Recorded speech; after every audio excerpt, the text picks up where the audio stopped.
Hello and welcome back to Scriptures Unlocked. In this presentation, I'll be looking at the manna and its significance. So throughout this presentation, I will show from the scriptures the reason why God used the manna as an object lesson to teach the children of Israel a very important lesson about a key commandment that God wanted them to observe. So this presentation will be looking at the manna and its significance, in particular, its significance to Jesus Christ, the Son of God. So we'll be looking at the manna and its significance. The scriptures tell us that the children of Israel spent 430 years living in Egypt, and that they exited the land of Ham on the 14th day of Nisan, which is the day of the Passover. And this is what we are told in scripture, reading from Exodus 12, verses 40 and 41. Now the sojourning of the children of Israel who dwelt in Egypt was 430 years. And it came to pass at the end of the 430 years, even the selfsame day, it came to pass that all the hosts of Jehovah went out of the land of Egypt. So the children of Israel spent much of their time in the house of bondage. And throughout this 430-year period, they had lost all knowledge of God's Sabbath. They were not allowed to rest on the seventh day because of their servitude. And this is what we are told in Exodus chapter 5, when God sent Moses to go and speak to Pharaoh as it related to releasing the children of Israel from the house of bondage. And afterward, Moses and Aaron went in and told Pharaoh, "Thus saith Jehovah, God of Israel, let my people go, that they may hold a feast unto me in the wilderness." And Pharaoh responded and said, "Who is Jehovah, that I should obey his voice to let Israel go? I know not Jehovah, neither will I let Israel go." And they said, "The God of the Hebrews hath met with us. Let us go, we pray thee, 3 days' journey into the desert, and sacrifice unto Jehovah our God, lest he fall upon us with pestilence or with the sword." And the king of Egypt said unto them, "Wherefore do ye, Moses and Aaron, let the people from their works? Get you unto your burdens." And Pharaoh said, "Behold, the people of the land now are many, and ye make them," notice, "and ye make them rest from their burdens." The Hebrew word for rest is Shabbat. It occurs 71 times in the Hebrew scriptures. It is Strong's H 7673, and it has been translated in the following manner. In the King James Version, cease 47 times, rest 11 times, and so forth. So Shabbat simply means to cease or desist from working or to rest. And notice what Pharaoh went on to say in Exodus 5 verse 6 onwards. And Pharaoh commanded the selfsame day the taskmasters of the people and their officers, saying, "Ye shall no more give the people straw to make brick, as heretofore. Let them go and gather straw for themselves. And the tale of the bricks which they did make heretofore ye shall lay upon them. Ye shall not diminish aught thereof, for they be idle. Therefore they cry, saying, Let us go and sacrifice to our God. Let there more work be laid upon the men, that they may labor therein. And let them not regard vain words." And I've highlighted in red these particular words so that they stand out. So Pharaoh said, "Why have you made the people to rest?" And because they wanted to go and worship God in the desert, Pharaoh said that they were idle, and he made their task more difficult. So this was the background of Israel's plight just prior to leaving Egypt. They labored every day, and in the latter days were given no straw to make bricks. Pharaoh eventually allowed Israel to leave, but later pursued them. God then parted the Red Sea and drowned all the Egyptians after the Israelites had crossed, which is the graphic that you are seeing to the left of screen. At the top, you are seeing Moses with the rod of God in his hand, parting the Red Sea. Israel then went on dry ground, and the middle picture, you are seeing Pharaoh and his hosts going and pursuing after the Israelites.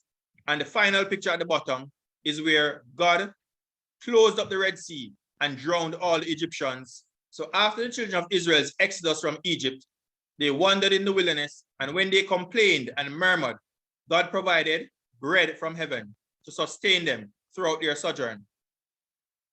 So this is what we are told in Exodus chapter 16. We'll spend much of our time in Exodus chapter 16 because this is the chapter that gives us and speaks about the manna. Jehovah provides manna. And they took their journey from Elim, and all the congregation of the children of Israel came unto the wilderness of Sin, which is between Elim and Sinai, on the 15th day of the second month, after the departing out of the land of Egypt. And the whole congregation of the children of Israel murmured against Moses and Aaron in the wilderness. So notice, viewers, this was 1 month later. They left Egypt on the 15th day of the first month. And 1 month exactly to the day, in the second month, they were now complaining after God delivered them from Egyptian bondage after 430 years in Egypt. Exodus 16 verse 3 says, and the children of Israel said unto them, would to God we had died by the hand of Jehovah in the land of Egypt. So here you are seeing that they were being ungrateful. And they went on to say, when we sat by the flesh pots, and when we did eat bread to the full, for ye have brought us forth into this wilderness to kill this whole assembly with hunger. Then said Jehovah unto Moses, behold, I will rain bread from heaven for you, and the people shall go out and gather a certain rate every day. Why? That I may prove them whether they will walk in my law or no. This verse is very important. So the manna was given to prove or to test the children of Israel whether they will obey a particular law, as we shall see as we proceed in the presentation. Verse 5 says, and it shall come to pass that on the 6th day they shall prepare that which they bring in, and it shall be twice as much as they gather daily. So God's words in Exodus 16 verse 4 makes it very clear that the provision of manna from heaven was to be a test of obedience to one specific law. Viewers, God was going to show Israel the importance of the Sabbath. Very important. Notice verse 11 of Exodus 16. And Jehovah spake unto Moses, saying, I have heard the murmurings of the children of Israel.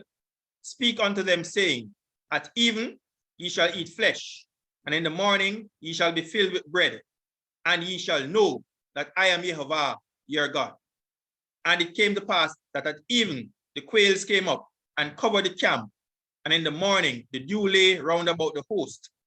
And when the dew that lay was gone up, behold, upon the face of the wilderness there lay a small round thing, as small as the hoarfrost on the ground. And notice what verse 15 says. And when the children of Israel saw it, they said one to another, it is manna, for they wist not what it was. And Moses said unto them, this is the bread which Jehovah hath given you to eat. The Hebrew word for manna is man, Strong's H 4478. It occurs 19 times in 17 verses in the King James Version. It was the bread from heaven that fed the Israelites for 40 years throughout their wilderness journeys. And manna simply means, what is it? Because they didn't know what it was, they used the Hebrew word for what is it, which is manna. So here you are seeing on screen the 19 times that the word manna appears in the King James Version, in all the books of the Bible in which it appears, and the number of times it appears in each of these books. Exodus 16 verse 16 says this, this is the thing which Jehovah hath commanded. Gather of it every man according to his eating, and omer for every man according to the number of your persons. Take ye every man for them which are in his tents. Viewers, an omer is a particular measurement. It's a dry measure. It simply means a heap. It occurs 14 times in the Hebrew scriptures, and it is Strong's H 6016. It simply is a dry measure of 1/10 of an ephah, about 2 liters if it is liquid.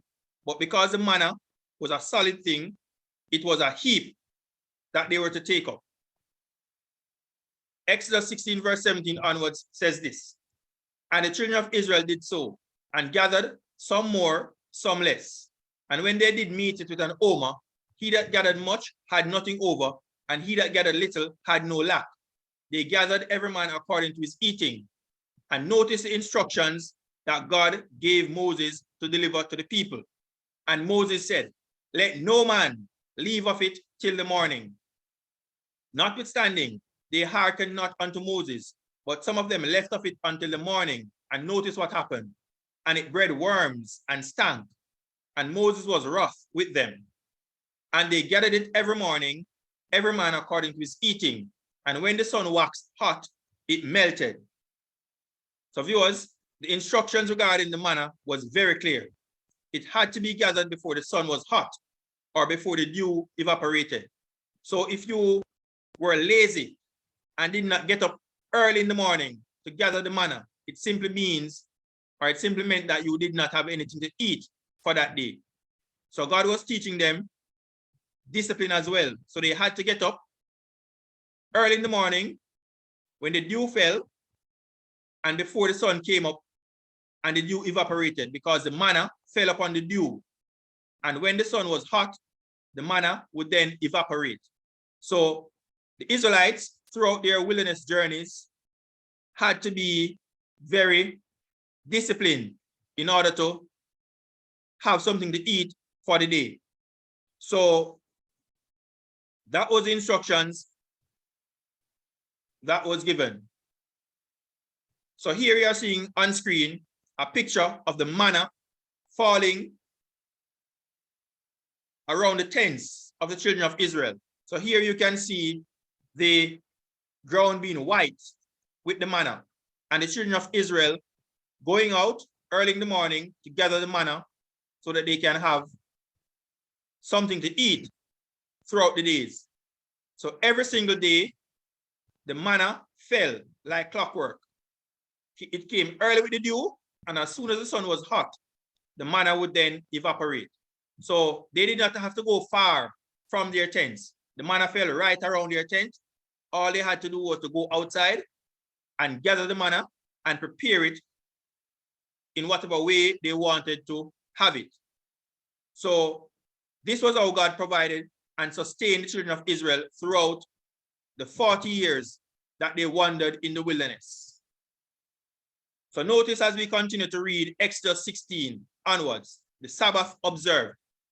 And it came to pass that on the 6th day, they gathered twice as much bread, 2 omers for one man. And all the rulers of the congregation came and told Moses. And he said unto them, this is that which Jehovah had said. Tomorrow is the rest of the holy Sabbath unto Jehovah. Bake that which ye will bake today, and seethe or boil that ye will seethe, and that which remaineth over, lay up for you to be kept until the morning. So viewers, God rained manna from heaven for 6 days in the week. There are 7 days in a week. From Sunday to Friday, manna fell. Every single day except on the 6th day, they were together an omer. Nothing of it should be left for another day. God was also teaching them faith. He was going to provide manna for them fresh every morning, so they did not have to leave any over for the next day. However, on the 6th day, which is Friday, they were to collect 2 portions, 2 omers, a double portion, one for Friday and one to be kept for Sabbath or Saturday. And that was how God instructed them to treat with the manna. So let us now continue to look at what God told Israelites, and it was for a particular reason, as we will discuss further. So God told them that they were to gather twice as much bread on the 6th day. And notice what we read in Exodus 16, verse 24. And they laid it up until the morning as Moses bade. And this is on the Friday or the 6th day. And it did not stink, neither was there any worm therein. And Moses said, eat that today, for today is a Sabbath unto Jehovah. Today ye shall not find it in the field. 6 days ye shall gather it, but on the 7th day, which is the Sabbath, in it there shall be none. So viewers, as mentioned earlier, Manna fell for 6 days. None fell on the Sabbath. So they were to collect twice as much on the 6th day and keep back a portion for the 7th day. So that was instructions. But notice how disobedient the children of Israel were to God's commands. And notice what we read in Exodus 16, verse 27. And it came to pass that there went out some of the people on the, which day? On the 7th day for to gather, and they found none. And notice what God responded by saying, and Jehovah said unto Moses, how long refuse ye to keep my commandments and my laws? So it is clear, viewers, that the manna was pointing to a specific law. And we know that this law was a Sabbath command, the 4th command of the 10 commandments. God said, see, for that Jehovah had given you the Sabbath. Therefore he giveth you on the 6th day the bread of 2 days. Abide ye every man in his place. Let no man go out of his place on the 7th day. So the people rested on the 7th day. And the house of Israel called the name thereof manna. And it was like coriander seed, white, and the taste of it was like wafers made with honey. On screen, you are seeing a picture of coriander seeds. So this is how the manna looked in this round way. It was white and it looked like coriander seed. And they were to collect it and they were to beat it, ground it. They could bake it, they could boil it, or they could eat it just the way it was. So notice what we read in Numbers 11, verse 4. And the mixed multitude that was among them fell a lusting. So what is happening here? When Israel left Egypt, other persons who were called the mixed multitude, who were not of the lineage of the children of Israel, also came out of Egypt with the children of Israel. And these people started to complain. And the children of Israel also wept again and said, who shall give us flesh to eat? We remember the fish which we did eat in Egypt freely, the cucumbers and the melons and the leeks and the onions and the garlic. But now our soul is dried away. There is nothing at all beside this manna before our eyes. So God fed them with manna, and they are now saying that they are tired of this manna. So they wanted other things to eat. And they were now remembering what they had in Egypt, but they were not remembering that they were slaves in Egypt and God delivered them. It is just like human nature to complain about everything. Notice what we read in Numbers 11, verse 7. Again, we are told, and the manna was as coriander seed, and the color thereof as the color of bdellium. And the people went about and gathered it, and notice how they did it, and ground it in mills, or beat it in a mortar, and baked it in pans, and made cakes of it. And the taste of it was as the taste of fresh oil. And when the dew fell upon the camp in the night, the manna fell upon it. So this is another chapter in the scriptures where the manna is mentioned, Numbers chapter 11. So viewers, the manna appeared for 6 days in a row, from Sunday to Friday. On Fridays, the Israelites were to gather a double portion of the manna because none would appear on the 7th day, which is the Sabbath. The extra portion of the manna that was saved for the Sabbath did not breed worms, and neither did it spoil. However, if any manna was left over on any day except the 6th day, it would breed worms and stink. There was a perfectly logical reason why God allowed this to happen. God was teaching the Israelites about the importance of the Sabbath, as well as the significance of the manna to his son, Jesus Christ. Viewers, the manna was not just physical food, but spiritual meat, as Paul would later explain in 1 Corinthians 10, reading from verse 1 to 4. Paul said, moreover, brethren, I would not that ye should be ignorant, how that all our fathers were under the cloud, and all passed through the sea, referring to the Red Sea, and were all baptized unto Moses in the cloud and in the sea, and did all eat the same spiritual meat, which is the manna, and did all drink the same spiritual drink, which is a reference to the water that they drank in the wilderness. for they drank of that spiritual rock that followed them, and that rock was Christ. So the spiritual meat, or the manna, was symbolic of Christ. The water was also symbolic, because Jesus Christ is the bread of life. Jesus Christ is the water of life. So Paul makes it absolutely clear that the spiritual rock that gave them the water, when Moses struck the rock, the rock provided water. Paul makes it absolutely clear here that that rock was Christ. So it was Christ, the Son of God, who was sustaining his people, the children of Israel, throughout their wanderings in the wilderness. Viewers, the manna represented the flesh of Jesus Christ. Very important. The manna represented Jesus's flesh. Jesus confirmed this to be the case when he had the discourse with the Jews in John chapter 6. Let's read about it. John 6, reading from verses 31 onwards.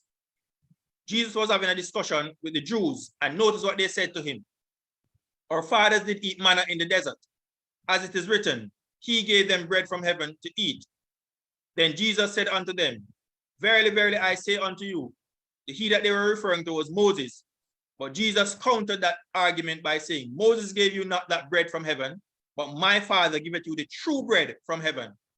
For the bread of God is he which cometh down from heaven, and giveth life unto the world. Then said they unto him, Lord, evermore give us this bread. Jesus said unto them, I am the bread of life. He that cometh to me shall never hunger, and he that believeth on me shall never thirst. There you are seeing a picture again of the manna that they were fed with and the water that quenched their thirst. Jesus went on to say, for I came down from heaven, not to do mine own will, but the will of him that sent me.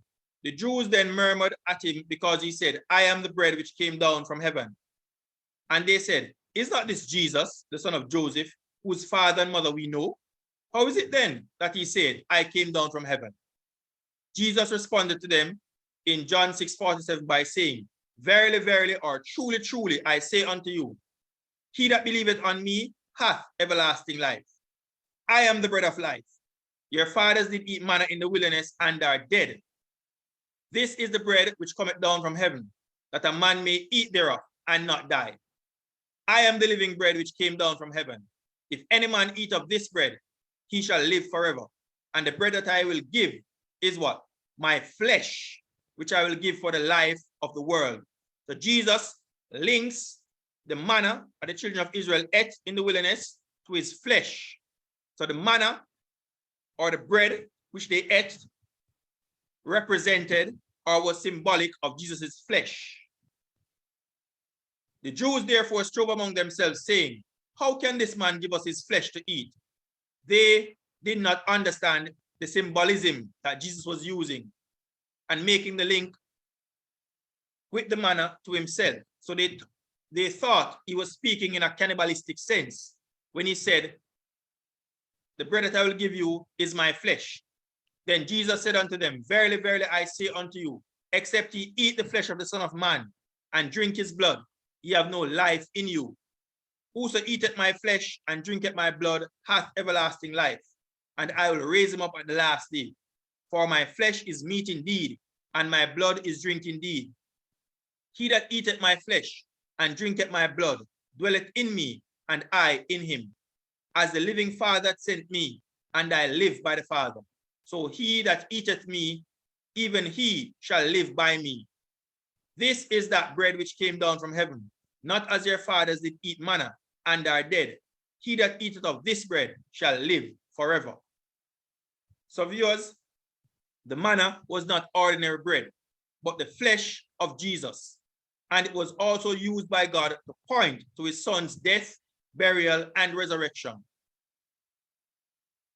This was the reason why, if the manna was left over for any other day except the sixth day, which was Friday, it would breed worms and stink, because only rotten or decomposing flesh will breed worms and stink.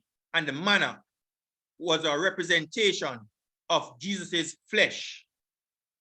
Let's just prove this by looking at the death and resurrection of Lazarus in John chapter 11.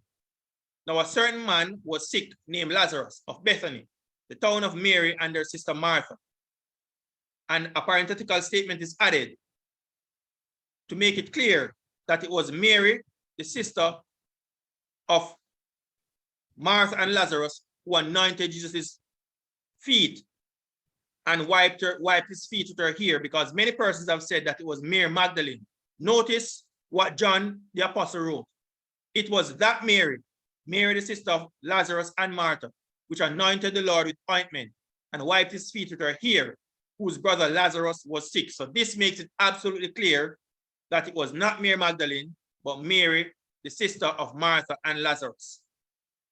Therefore his sister sent unto him Jesus, saying, Lord, behold, he whom thou lovest is sick. When Jesus heard that, he said, this sickness is not unto death, but for the glory of God, that the Son of God might be glorified thereby. Now Jesus loved Martha and her sister and Lazarus. When he had heard, therefore, that he was sick, Jesus deliberately abode 2 days still in the same place where he was. Then after that saith he to his disciples, let us go into Judea again. His disciples said unto him, Master, the Jews of late sought to stone thee, and goest thou thither again? Jesus answered, are there not 12 hours in the day? If any man walk in the day, he stumbleth not, because he seeth the light of this world. But if a man walk in the night, he stumbleth, because there is no light in him.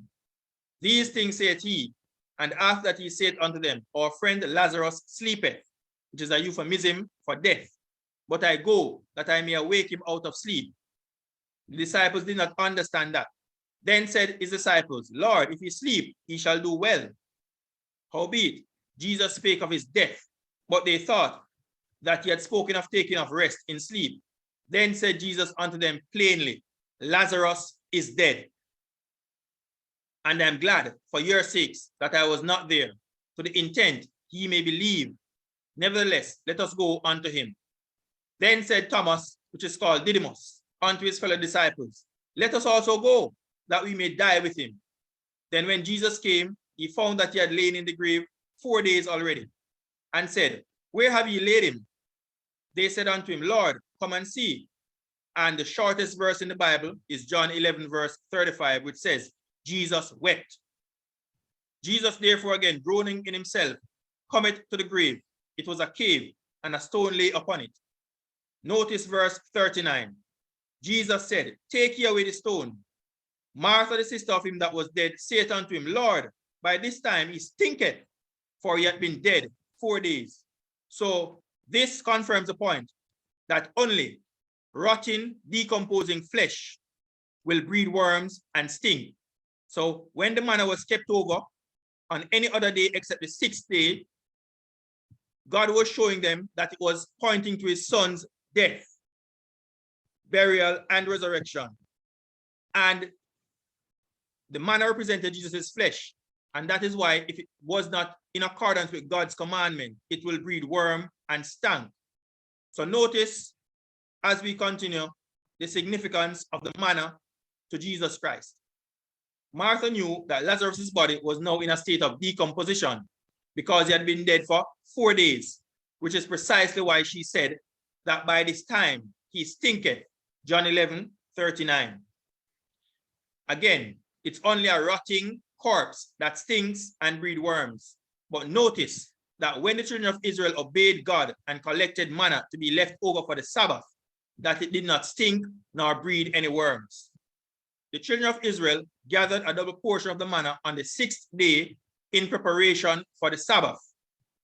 Similarly, after Jesus' death, his body had to be collected just like the manna and be prepared for burial before sundown because the Sabbath was approaching.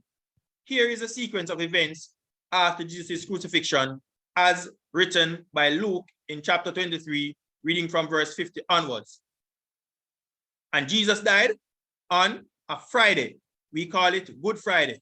Just as how the manna was to be collected on the Friday and left over for the Sabbath, and nothing happened to it. Jesus died on Good Friday. And behold, there was a man named Joseph, a counselor, and he was a good man and a just, The same had not consented to the counsel and deed of them. He was of Arimathea, a city of the Jews, who also himself waited for the kingdom of God. This man went unto Pilate and begged the body of Jesus. So this is after Jesus died on the cross. And he took it down from the cross and wrapped it in linen. Because remember, linen symbolizes the righteousness of the saints. Jesus Christ was the only righteous human being that has ever lived. And he was wrapped in linen to symbolize his righteousness, and laid it in a sepulchre that was hewn in stone, wherein never man before was laid. And notice this verse, Luke 23, verse 54. And that day when Jesus died was the preparation, and the Sabbath drew on. So the preparation day is Friday. Jesus died on a Friday, and the Sabbath was drawing on. So the Sabbath was about to be ushered in. Viewers, let me just make this point. The day starts at sunset. That is why in the first chapter of the first book of the Bible speaks about the evening and the morning be the first day. The evening comes first. So when the sun sets, a new day begins. So Jesus died at 3 p.m. on Friday in AD 31. He died at 3 p.m. The sun normally sets round about 6 p.m. thereabouts.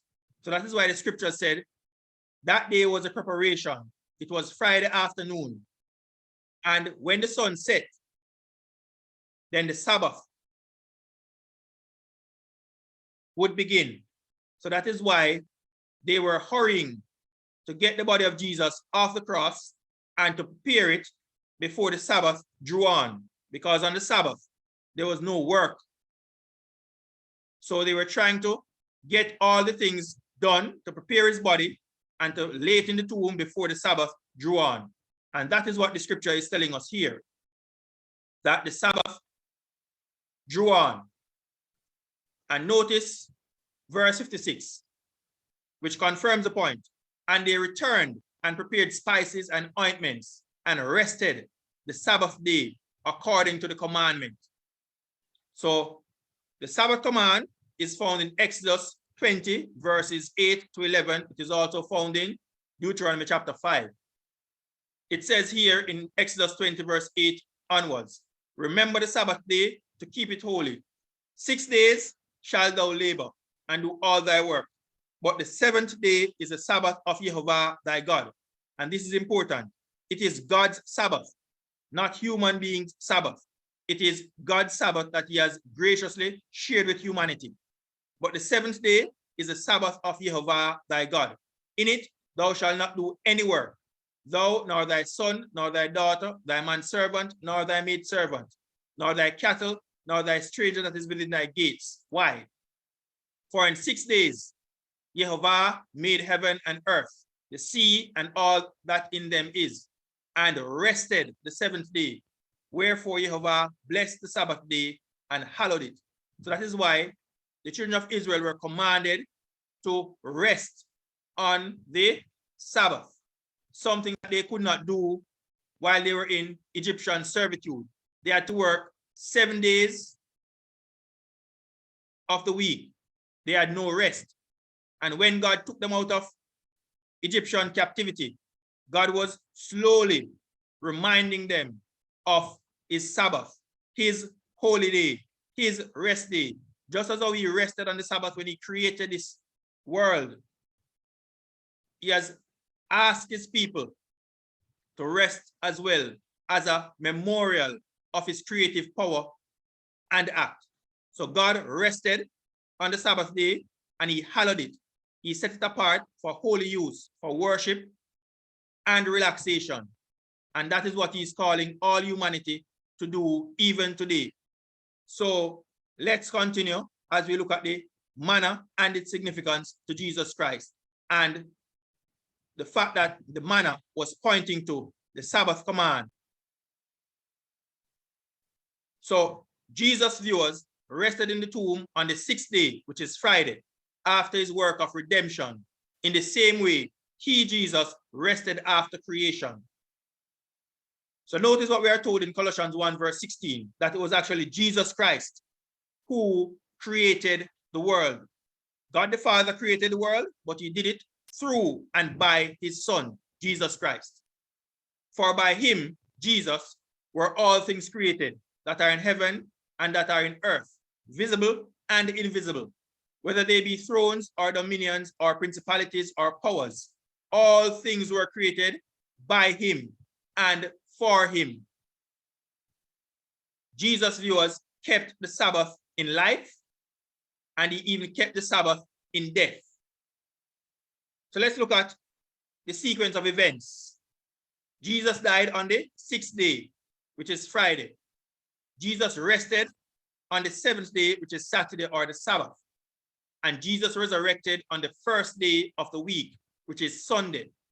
The Sabbath is the 7th day, and anybody who knows the days of the week, if you were even to ask a child to say the days of the week, they will tell you that the days of the week are Sunday, which is the first day of the week, and the 7th day is Saturday.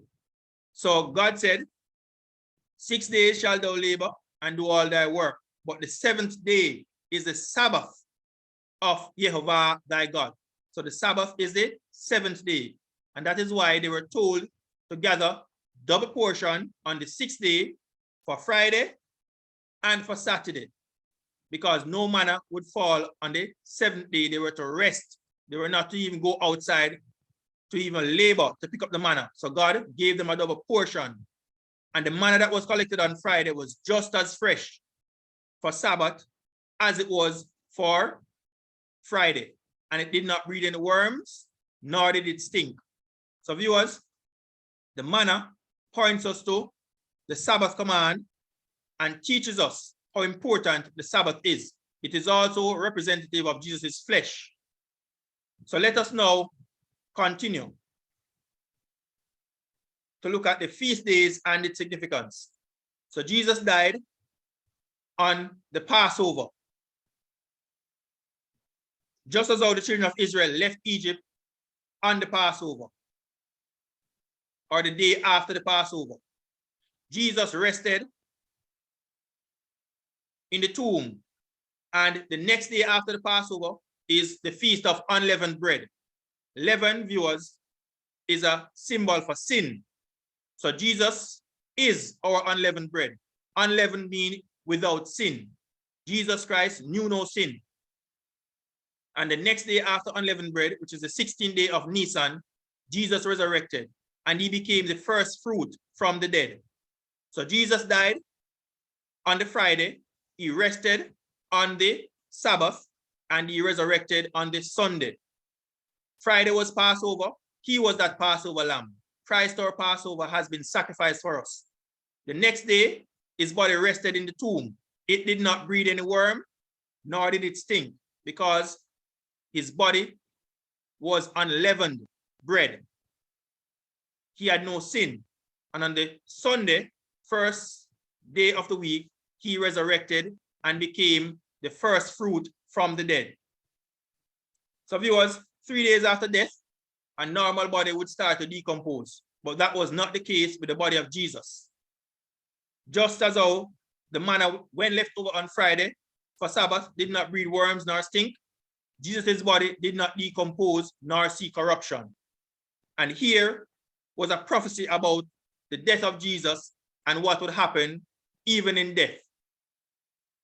David said this, speaking prophetically of Jesus Christ in Psalm 16, verse 8 to 10. I have set Jehovah always before me, because he is at my right hand, I shall not be moved. Therefore my heart is glad and my glory rejoiceth. Jesus, the Spirit of Christ, was speaking through David. And then Jesus said this, he is the Spirit of Christ, which was in the prophets.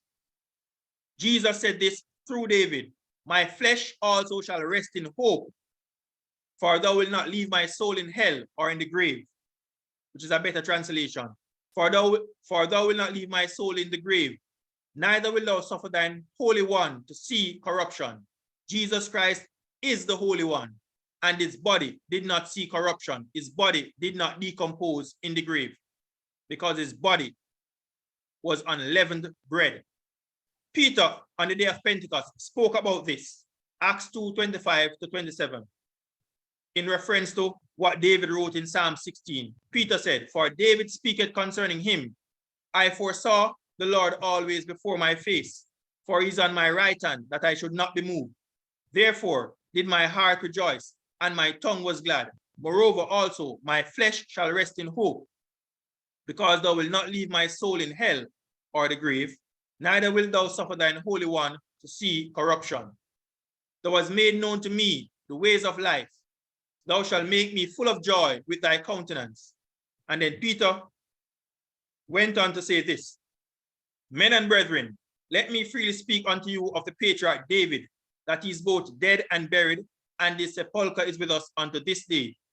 Therefore," notice this, "being a prophet, and knowing that God had sworn with an oath to him, that of the fruit of his loins, according to the flesh, he would raise up Christ to sit on his throne. He, seeing this before, spake of the resurrection of Christ."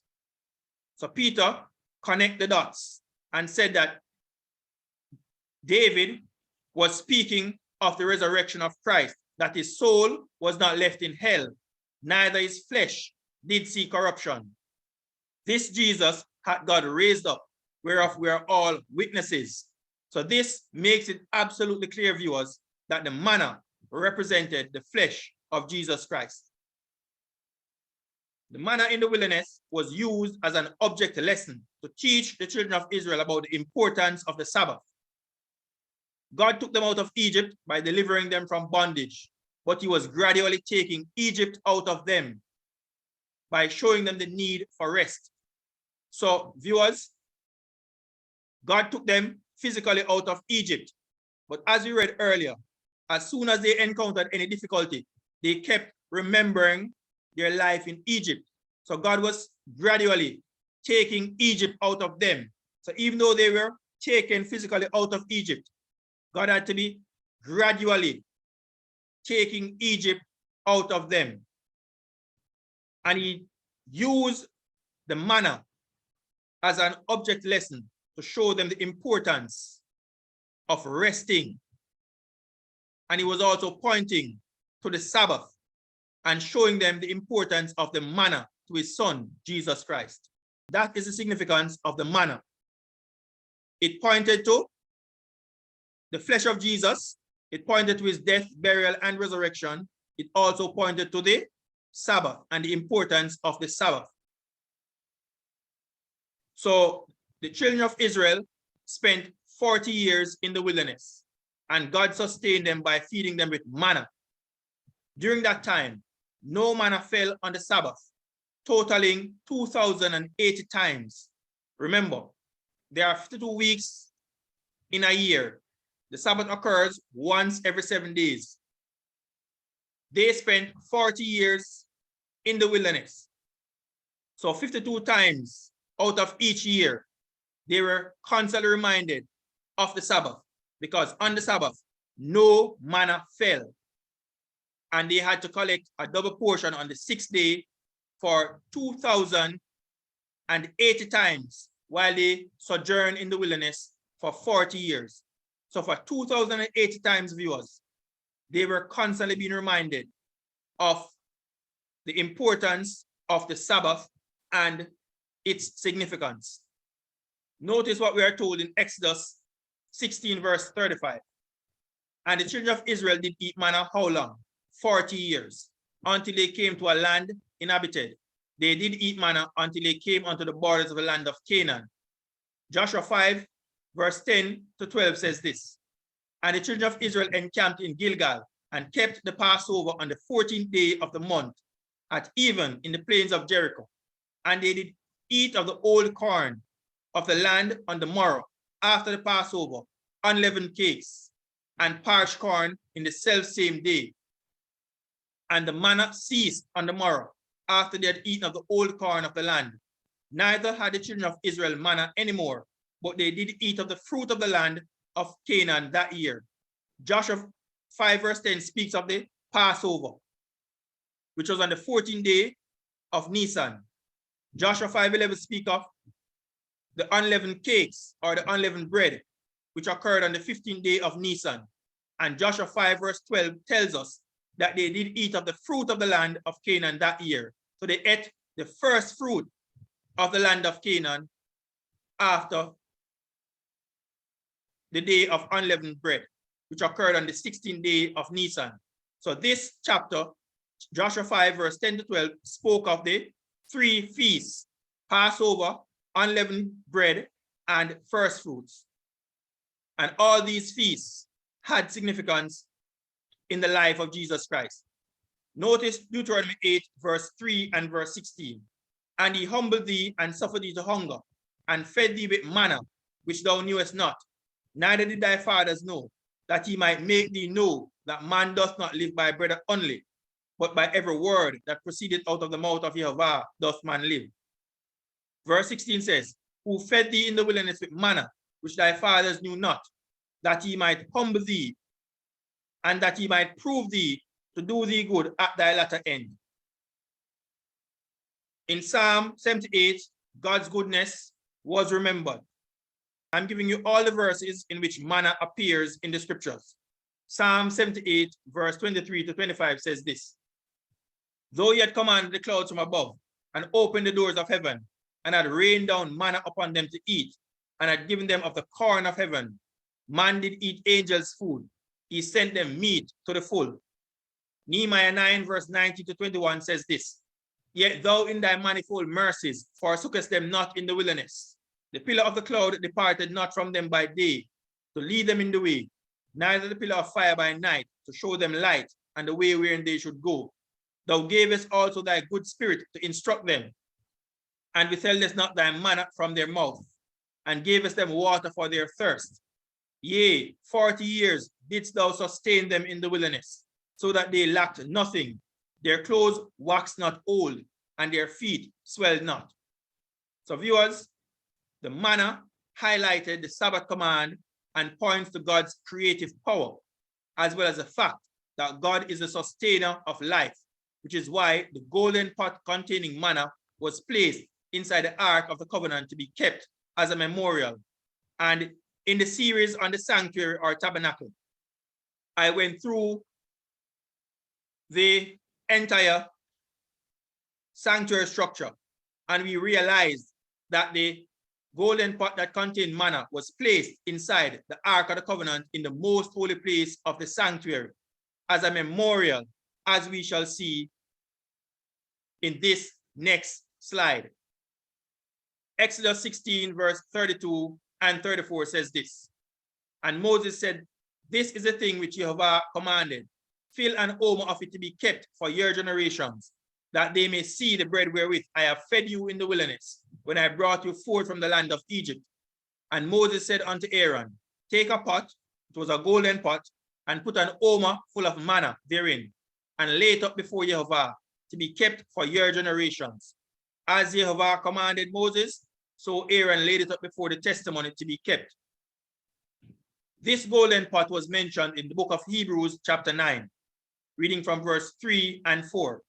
And after the second veil, the tabernacle, which is called the holiest of all, or the most holy, which had the golden censer and the Ark of the Covenant overlaid round about with gold, wherein was the golden pot that had manna, and Aaron's rod that budded, and the tables of the covenant. So in the Ark of the Covenant were three things: the tables of stone containing the 10 commandments, Aaron's rod that budded, and the golden pot that contained the manna.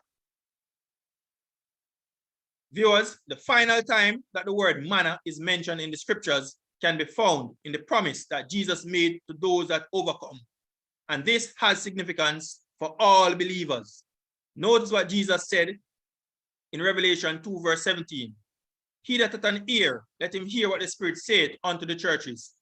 To him that overcometh will I give to eat of the hidden manna, and I will give him a white stone, and in the stone a new name written, which no man knoweth, saving he that receiveth it.